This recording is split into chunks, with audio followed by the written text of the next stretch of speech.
cuidado para a gente olhar um pouco isso, a literatura, como eu falei para vocês. Eu acho que dá base para a gente, mas o jogo cada vez mais é dinâmico. E o que a gente passa com experiência, principalmente o que você tem na sua equipe, na sua mão, faz bastante diferença. Por exemplo, eu tive, no começo, quando eu coloquei esse sistema desse 5-1, as dissuasões, as trocas, as coberturas, as ajudas, eu tive várias vezes os árbitros, por exemplo, com as categorias da formação, ele parava o jogo e virava para a gente e falava que era uma defesa mista, ou então que era uma defesa que não podia acontecer por causa do regulamento. Aí eu pera um pouquinho. Lógico, se a gente olhar, pegar uma foto, tirar a foto daquele movimento, obviamente, o meu defensor está dissuadindo, mas o seu atacante, ou o atacante estava em questão, podia correr em muitos espaços, porque a ideia maior que a gente tem, e que eu coloquei aqui para eles na coordenação desse clube que eu estou, que a gente consiga ter uma linha de trabalho que seja próximo que se tenha no adulto, assim. Não que seja igual ao adulto, mas que tenha próximo. Então, foi mais fácil para a gente poder andar com os jogadores de uma época para outra, de uma temporada para outra, porque eles já sabiam quando eles foram para uma categoria de cima ou ir para o sênior, para o adulto, fica um pouco mais fácil. E quando você olha essa pergunta por exemplo, um árbitro que fez, a gente falou, pô, se ele tirar só essa foto, realmente, você talvez tenha uma regra ali que sim ou que não, mas o jogo é muito dinâmico. Então, se a gente conseguir trazer a literatura, o jogo dinâmico hoje, quanto mais velocidade, tá, que, meu Deus do céu, a gente olha um jogo hoje de 30 gols, é a coisa de que a sua defesa não está defendendo. Hoje, um jogo de 30 gols é um jogo normal do handball. Um jogo de menos de 25 gols é um jogo, não teve defesa, aliás, teve defesa, ou então os ataques estavam ruins, ou os guarda-redes ou os goleiros foram muito bem. Então, a gente tem que ter um pouco de cuidado, trazer a literatura, entender o que tem no jogo hoje e, principalmente, o que você tem de experiência para poder colocar esses itens dentro de uma panela, de uma cesta, de um liquidificador, bater e ver realmente, ó, isso aqui faz sentido, por exemplo, como na última citação. Na verdade, o avançado da defesa 5-1 não marca ninguém, marca a bola, sabe? Como é que a gente pega Eu tenho minha opinião em relação a isso, por exemplo. Como é que a gente, na verdade, o avançado na defesa 5-1 não marca ninguém, marca a bola.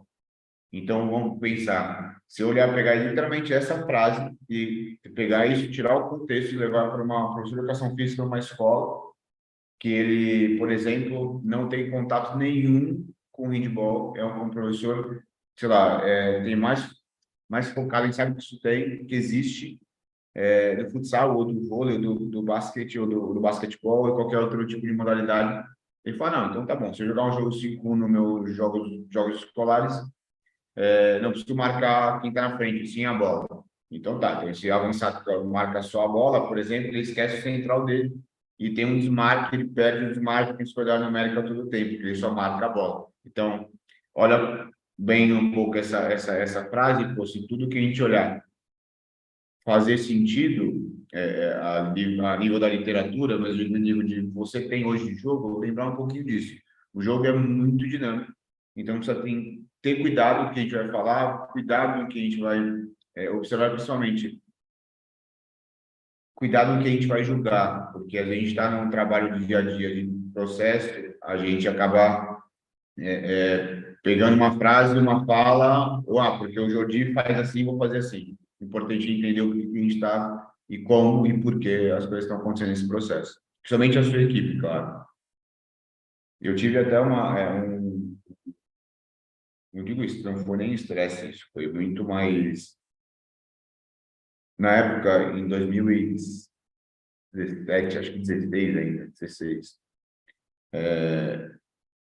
Eu estava numa equipe e eu lembro até que o Washington estava indo lá, e uma seleção, enfim, dava um suporte para todo mundo, dava um toque e tal. Deu um treino para a gente, e depois eu falei isso para o Washington até.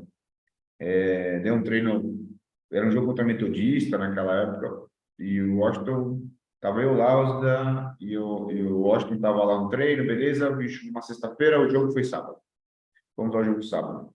Só que o Washington não foi, e daí, por exemplo, a gente tinha um terceiro, um defesa 5-1, o Washington estava já na seleção com isso, e a gente tinha um terceiro que era muito lento, um segundo que era muito lento, e na época a Metodista tinha o Jason de lateral esquerdo, não lembro, acho que era o Babo de pivô e etc. E aí eu virei para lá e falei assim, não, eu entendi, bacana, eu acho que é um processo, é muito importante, mas como é que a gente vai fazer? A gente vai tomar 20 gols de diferença ou a gente vai tentar ganhar o jogo a partir disso? E lembra que esses processos são interessantes. E eu lembro exatamente dessa fala que eu tive, e depois, hoje, se fosse de novo, hoje eu falei, poxa, será que seria, vamos falar, não seria verdade, mas será que eu falaria a mesma coisa? Porque, por exemplo, a gente quer muito que as coisas aconteçam na hora. E naquela época, e naquele momento, era muito novo e falava, não, vamos tentar ganhar o jogo, para ir para cima, e etc. Então, tudo que a gente fez no processo de troca, de tem que sair o terceiro, o jogo fez 5-1 e tal, eu peguei e rasguei isso e falei, não, vamos tentar ganhar o jogo. Aí vai até o final, e etc. A gente empatou o jogo com a Metodista no final, e falou, pera, isso com quem que a gente quer jogar? A gente quer jogar contra a Metodista, a gente quer jogar contra São Caetano, a gente quer jogar contra a Franca, com quem que a gente quer jogar? Então, um pouco de cuidado quando a gente vai falando um pouco de defesa 5-1 ou dos processos em si, que eu acho que vale um pouquinho essa fala. Só o cuidado. A fala maior disso é cuidado com quem a gente tem, principalmente trazer a literatura, lembrar que o jogo hoje é dinâmico, e o que você tem como experiência ou barganha, vamos falar sobre isso. Antes eu falo dos desafios e dos pesadelos em si, para uma defesa 5-1, que eu acredito, então, que eu falei bastante quadrando sobre isso, que eu queria trazer, conhecer muito a sua equipe é importante. De novo, não é copiar o modelo da Espanha ou do Magdeburg, ou do PSG, ou de Guarulhos, ou do Pinheiros, e etc. Conhecer a sua equipe e seus jogadores são extremamente importantes. De novo, eu repito isso porque a gente às vezes quer levar esse sistema e não sabe quem que está ali. Eu estava vendo ontem um jogo da seleção, não, do campeonato italiano, de uma equipe da primeira divisão, e tinha era um jogo de uma defesa 6-0 contra uma defesa 6-0 de muita porrada, e os caras muito baixos, etc. Eu falei, pera um pouco, por que a defesa não se mantém 6-0? Por que você tem uma defesa 5-1? Por que os jogadores mais altos não estão no jogo, por exemplo, sabe? Então, você acaba se colocando um pouquinho, e eu falei, pô, por que eu não coloco 5? Mas espera um pouco, né? Às vezes o treinador conhece mais da equipe, e com certeza conhece mais do que eu, que estou analisando de fora o jogo. Então, conhecer a equipe para colocar um sistema defensivo 5-1 que a gente acredita é bastante importante, principalmente jogadores. Quem vai ser o avançado, qual que vai ser a sua espinha, dorsal, a gente falar um pouco sobre isso mais para frente.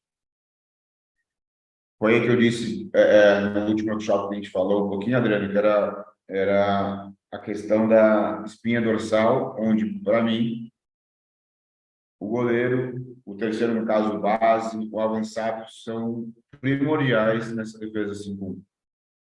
Seja para pesadelo, seja para desafio, se qualquer um dessa